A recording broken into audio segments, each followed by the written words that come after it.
We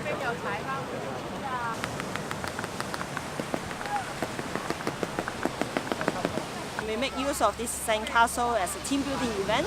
The taller it is, the more challenging it is.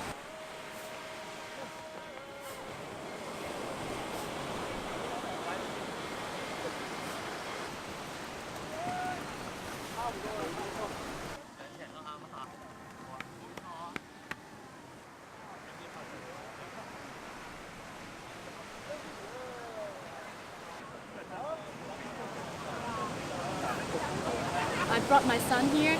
It's a part of a learning experience for him, and he's actually enjoying it very much. He non-stop building the sandcastle for 2 hours, more than 2 hours, and I think he still wants to build more. One thing I learned is I saw them build something and then it fell. It doesn't matter, it's just like life. Maybe we have failure sometimes. As long as we get ourselves together, try again, eventually we will be successful.